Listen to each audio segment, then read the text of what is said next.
Boa noite, estamos aqui no novo projeto nosso aqui do Pérex e do Campione, hoje com uma convidada muito especial, que é a Cecília Mota. Já já vocês vão saber por que ela está aqui. E hoje, um dia, apesar de ser gravação hoje é dia 11 de junho, é aniversário do nosso grande amigo, que nos deu a oportunidade de estarmos juntos aqui. Seguramente nos reunimos aqui. Exatamente, para falar coisas que ele nos ensinou. Seguindo os seus ensinamentos. Seguindo os seus ensinamentos. Pelo menos sua orientação. Então, né? que é, para quem não, quando vai ver esse vídeo não sabe de quem nós estamos falando do Dr. Celso Charuri, o idealizador e fundador da Provida, que foi fantástico para nós. Foi uma experiência gratificante. Gratificante, durante um tempo. Para todos nós. Para todos Tanto nós. que nos fez amigo. Fez amigo, exatamente. Cecília, a Cecília vem hoje aqui representando, ela vai falar um pouco de resgate humano, que é bem isso, tá? Que é o que a gente fala aqui, que o nome do nosso programa é Absoluto, a cura da alma. E a Cecília tem uma experiência a qual eu participo dessa experiência há muito tempo, há uns 25, 26 anos. A Cecília vai falar como começou, que é o projeto Quixote, que cuida de crianças e adolescentes de alto risco. Cecília, bem-vinda, obrigado pela presença e o microfone é seu. Boa noite a todos, muito obrigada pelo convite, me sinto muito feliz de estar aqui com vocês nessa data tão linda para nós. E eu vou falar do nosso projeto, né, que é o Projeto Quixote, que é uma das razões do meu viver. A minha vida está empenhada lá há mais de 30 anos e eu acredito e construí, né, ao longo desse tempo todo, a gente construiu metodologia, a gente construiu um nome a zelar e um lugar de estarem todas essas pessoas que não têm lugar no mundo. A gente nasceu há 30 e tantos anos atrás, eu sempre esqueço se é 2 ou 3, é 32 ou 33 anos, e nós começamos, né, na Unifesp, na Universidade Federal de São Paulo, antiga Escola Paulista de Medicina. A gente trabalhava no PROAD, que é o Programa de Orientação a Dependentes. E, de repente, o crack chega a São Paulo, anos 80, né, mais ou menos. E quando chega o crack a São Paulo, ele começa a atingir crianças e adolescentes, porque a cocaína usada para cheirar era muito cara, o crack é barato. Então, começaram a nos procurar algumas pessoas que trabalhavam com essas crianças que começaram a usar o crack. E nós, enquanto um ambulatório, né, de atender dependentes, falamos, mas aqui não estão chegando. Chegaram alguns educadores que trabalhavam ali perto do como é que chama ali, do entreposto, do SEASA, né, que trabalhavam com abordagem de rua, e eles falaram, depois que o crack chegou, as crianças não querem mais falar com a gente. E nós falamos, e nós aqui somos um serviço gratuito, um serviço público, e eles não chegam aqui, né? O que acontece que eles não chegam aqui? Aí a gente começou a pensar junto, porque a gente não acredita que criança deva usar droga, né? E muito menos estar nas ruas, né? Desamparada.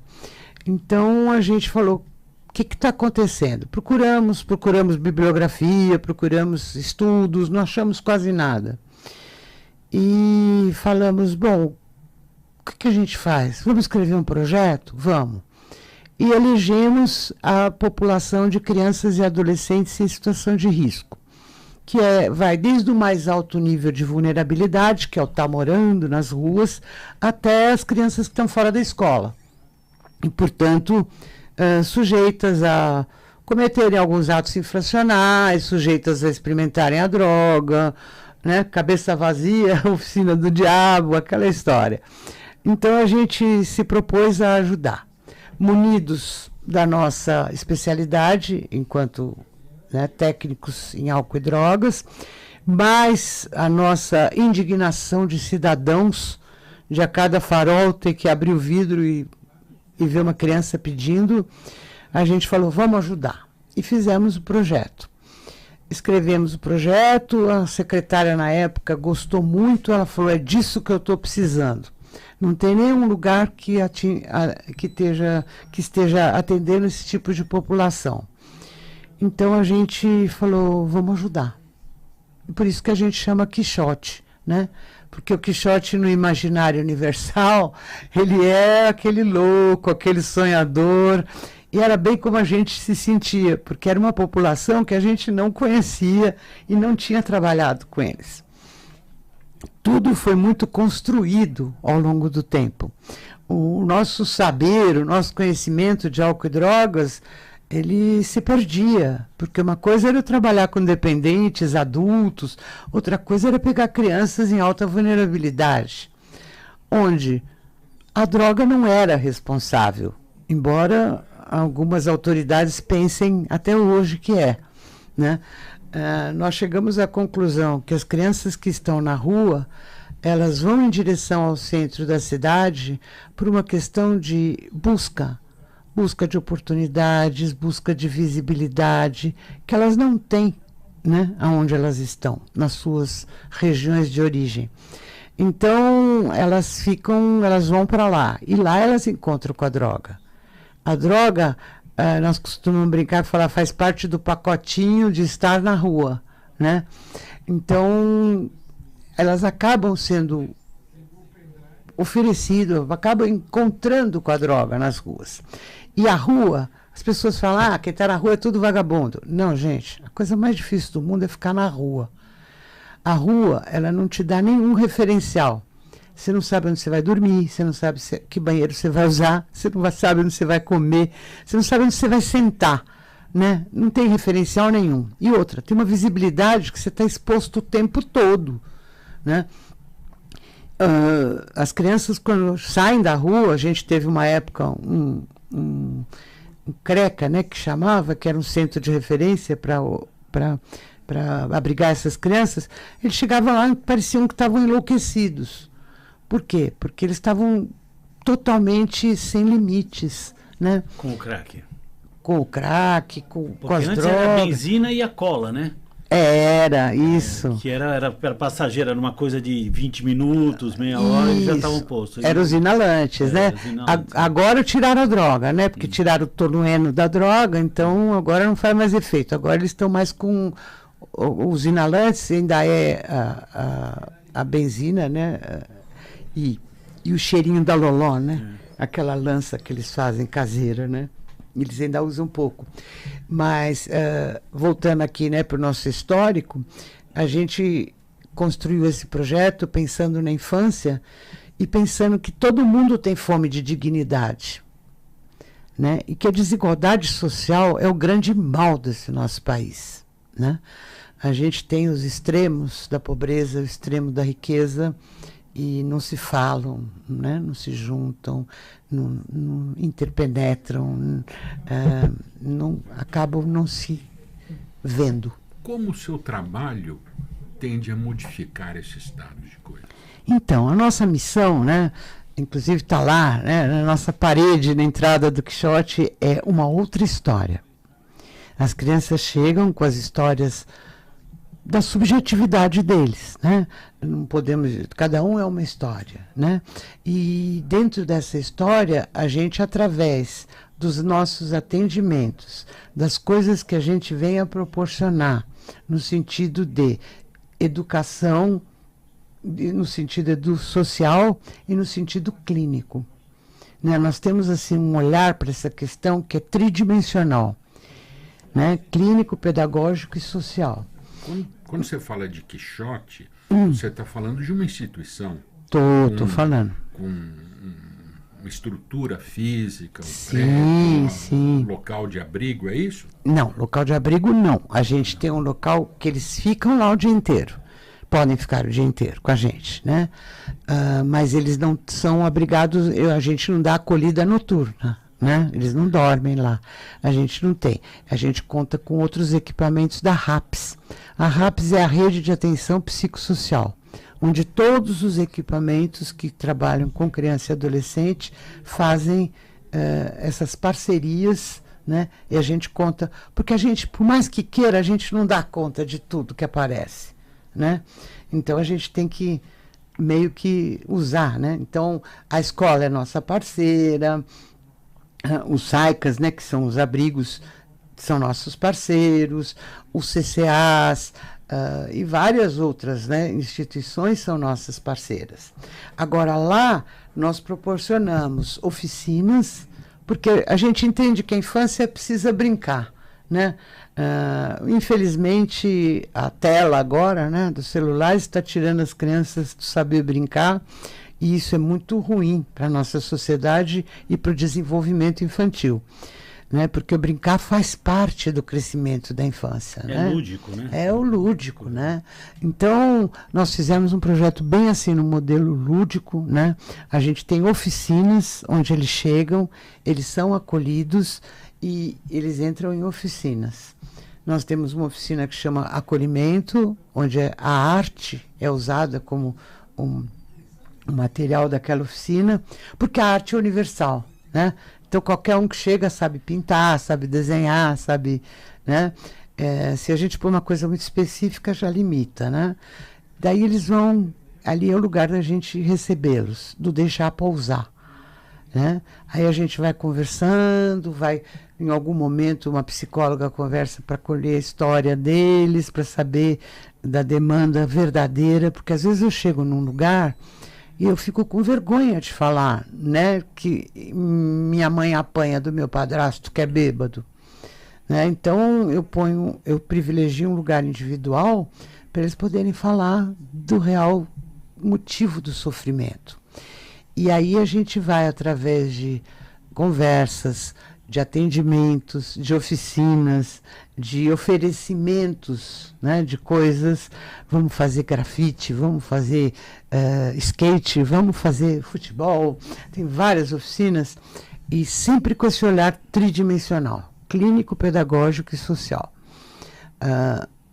E eles vão se apropriando. Né? Você vê, uma das maiores dificuldades que a gente teve no comecinho lá de entendimento é que as pessoas, para abandonar a droga, a gente sabe o sofrimento que é terrível, né? Até o cigarro comum, né, é difícil de largar. Eles, à medida que se vinculam ao projeto, que eles se vinculam às pessoas do projeto, né, eles largam a droga sem o menor sofrimento. Ah, Cecília, mas não tem dependente? Tem. Tem os que sofrem mais, tem os que estão mais envolvidos. Mas esses que têm um uso que a gente considera mais circunstancial, por estar exposto, né, na rua, esses aí abandonam com muita tranquilidade. Né? Então a gente até brinca, né? Criança que empina a pipa, não pipa a pedra. Né? E diga uma coisa, o Quixote é uma entidade governamental? Nós somos uma OCIP, né, que é uma organização social que é diferente de ONG, né? Uhum. Mas é a mesmo lugar na sociedade, Portanto, né? A sociedade civil. Ela recebe recursos do governo? Então, não, a gente tem a SOCIP, que é regida por uma, chama AAPQ, Associação de Apoio ao Projeto Quixote, que ele é conselheiro, inclusive, né? E, eu ia chegar lá.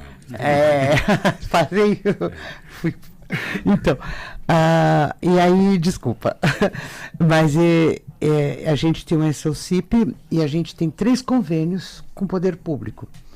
Porque a gente acredita muito que esse problema não é só do terceiro setor, não é só da sociedade, é também do poder público.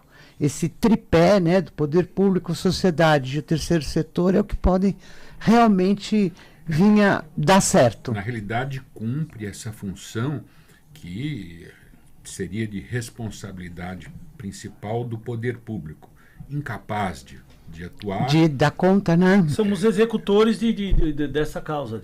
Isso, do terceiro setor. Setor. E como sobrevive o Quixote? Então, nós temos 3 convênios. 2 com a Secretaria de Assistência Social, que chama SMADES, né, da município. É um convênio de CC Inter, que é um centro de convivência intergeracional. São oficinas que podem participar crianças de 0 a 100. Almoçam lá com a gente, tomam café da manhã, tomam um lanche à tarde e ficam lá nas oficinas fazendo sua vidinha social lá dentro. É muito legal, né? Porque vai instituindo as coisas. Agora a gente tem uma turma muito boa de crochê, sabe? Das avós, das mães, estão fazendo bolsas bonitas. E tá, sem querer ou querendo, né? A gente está dando um lugar para essas pessoas. E a gente vê isso assim no dia a dia, né? A mãe começa a vir, assim, desesperançosa, abatida. Aí vai lá, vai aprendendo os ofícios, vai convivendo, vai ouvindo a história dos outros, vai falando da sua história. E de repente ela está de batom, ela está bonitinha, a autoestima começa a voltar, sabe? E isso é bom para o filho, né? Porque o objeto é o filho, né, da nossa atenção. Mas a gente acredita que temos que cuidar da família, acima de tudo. Mas, falando do que o Pélex estava falando sobre... mas só para terminar. Então a gente tem 2 convênios com assistência social. Eu ia falar dos o SPVV, que é Serviço de Proteção a Vítimas de Violência, violência sexual, violência física. E temos o CAPS Infanto-Juvenil, que é um centro de atenção psicossocial, onde a gente atende as crianças com transtornos mentais, também de 0 a 17 anos e 11 meses. Então são crianças que têm transtornos, né? Pode ser do espectro autista, pode ser crianças com psicoses, crianças com transtornos, né, com ideação suicida. Agora, depois do pós-pandemia, a gente recebeu muitas crianças com problema de automutilação, de se cortarem, né? Tudo consequência ainda, né, da pandemia, do isolamento. Posso mais uma pergunta? Claro. Claro que a gente percebe que você está inserida pelo aspecto profissional no movimento, nessa coisa, mas sim, eu sinto que você abraçou isso como um projeto de vida pessoal. Exatamente. Então eu queria perguntar para você, o que te motiva a isso? Acima de tudo, o amor. O amor ao ser humano, o afeto e a minha responsabilidade. Eu tenho um diploma e eu preciso fazer esse diploma Cantar, né? Eu preciso fazer esse diploma ser útil para a sociedade, né? Então, quando eu entro nessa parcela da sociedade, né, que tem um poder aquisitivo menor, e eu começo a me dar conta, eu vejo que eles precisam tanto da gente, mas tanto, de todos nós da sociedade. Cada um tem seu papel. Aquela importância, qual é a mais importante, né? O lenhador que corta a árvore na floresta para fazer o papel, ou o médico que faz a receita dele no papel? Aí eu te respondo, o uno é igual ao todo. Com certeza, né? Com certeza, nós temos essa irmandade que nos une, que é a centelha divina. Isso eu estou falando como Cecília Mota, né? Eu me sinto assim, né? E a ideia do Quixote é social, é dignidade, é acabar com a desigualdade, é promover essa outra história. E tudo isso cabe dentro do que eu aprendi, né? Então eu me sinto assim plenamente satisfeita em poder usar o conhecimento que eu tenho, né?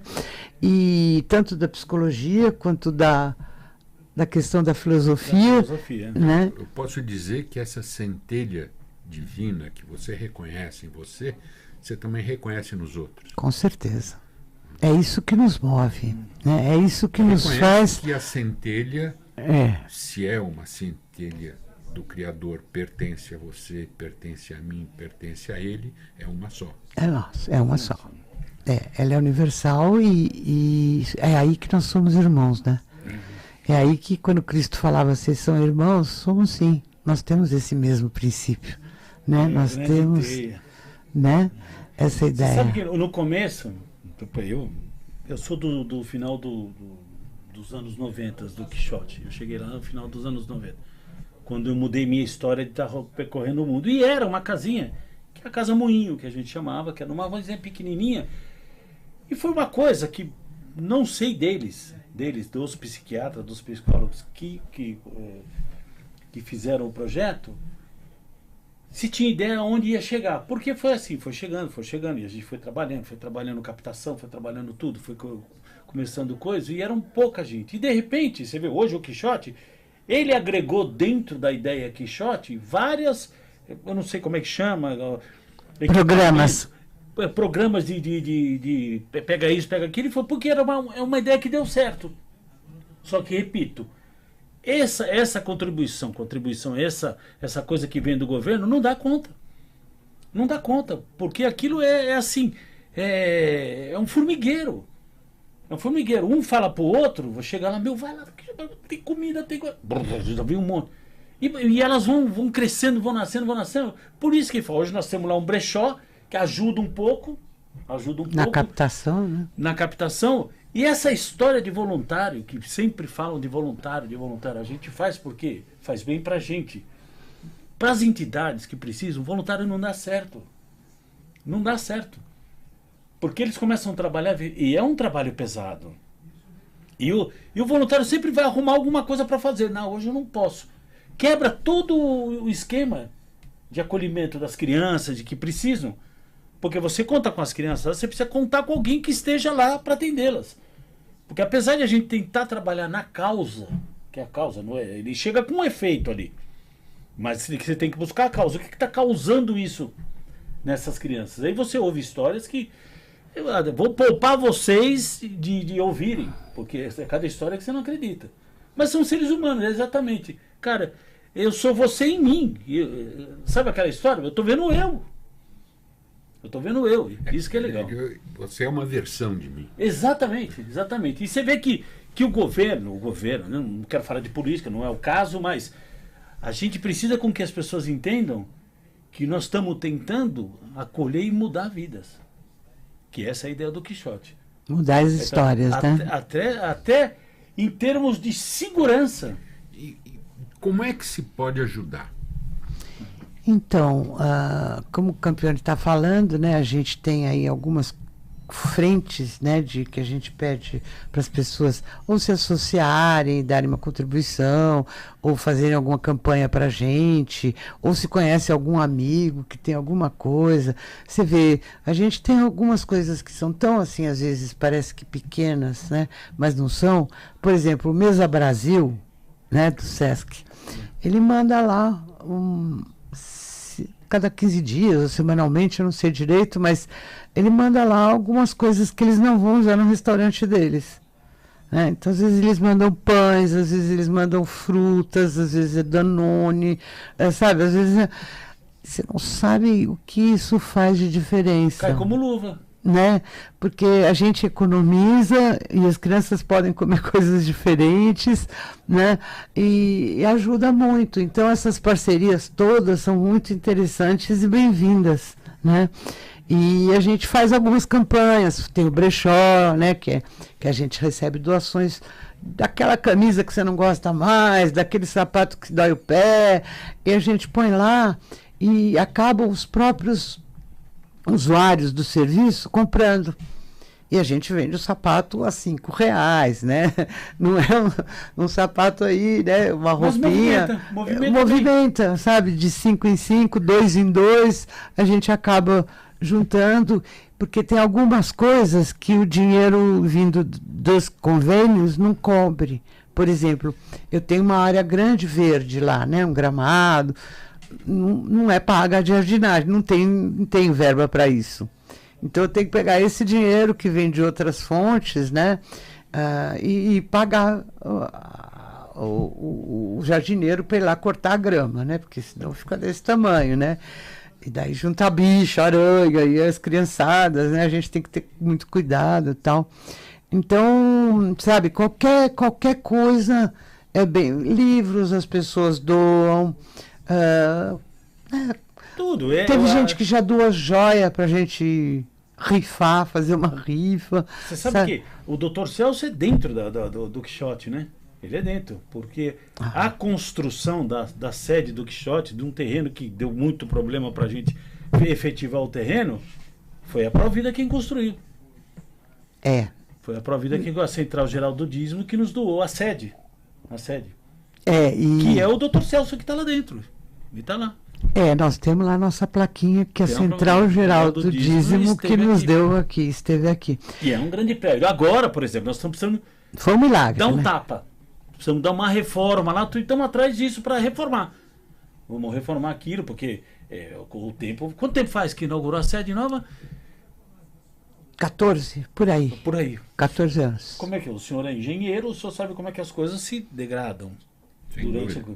Então, ele está precisando agora de um tapa. Não dá para tirar de uma entrada de um dinheiro coisa, porque tem comida, tem remédio, tem atendimento, tem tudo e não dá.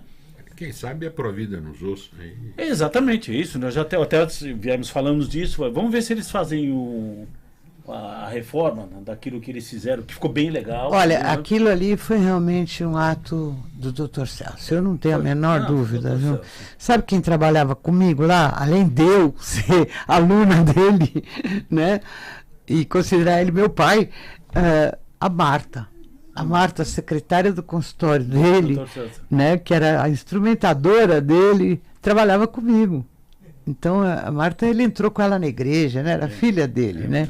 Então, eu falei para a Marta, o dia que a gente botou a primeira laje lá, que nós fomos ver, e eu falei, Marta, ele está com a gente, né? Está com a gente, com certeza. Com certeza ele acreditou na nossa causa, né? Isso. E Cecília, no final da nossa conversa, vamos chamar de entrevista. Quem sou eu? Não sou o Bial, não sou ninguém. Você é o Bial? Não. A gente vai colocar algumas maneiras de que quem vê esse vídeo tentar ajudar de alguma maneira o Quixote. Lembrando do exemplo, né? Do exemplo, exatamente. Do privilégio de ter participado disso. Imagine a alegria de poder ter feito isso, né? Ter contribuído para a existência desse local, onde além da ajuda aos necessitados, aí, as crianças, há o desenvolvimento pessoal e profissional daqueles que estão ali trabalhando e se dedicando, né, nesse trabalho aí. E falando no absoluto, a gente fala que o espírito se eleva. Se eleva. Quando você está envolvido com isso, de qualquer maneira, até em pensamento, o seu espírito... Lembrando ainda tá se elevando, de quem nós estamos falando, né? O privilégio de ser na mão de quem dá. É isso aí. Essa é o grande ensinamento que nos ficou. E que nos uniu.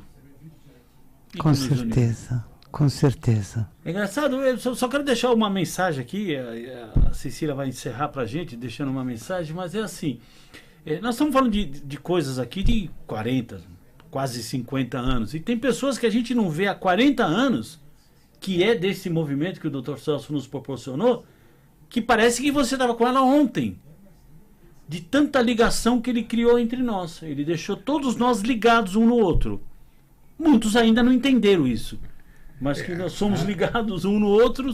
A amizade não está vinculada ao convívio. Exato. Mas ela existe pela ligação, pelo ideal que nos uniu. Né? Então, acho que isso é importante. O pessoal que está lá continua o trabalho. Quem não está, provavelmente continua o trabalho. Mas essa era a ideia mesmo.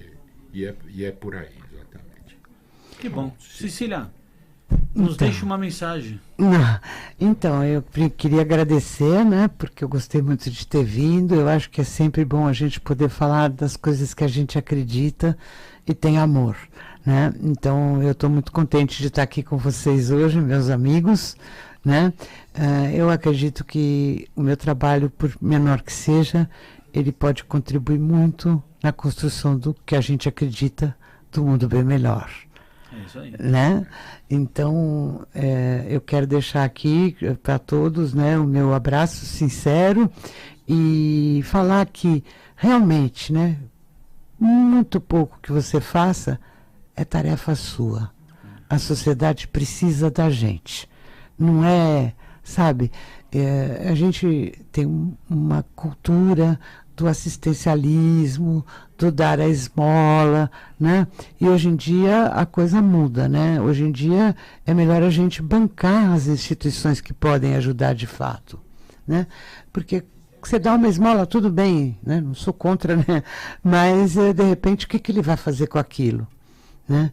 Vamos pensar que dar dignidade é melhor.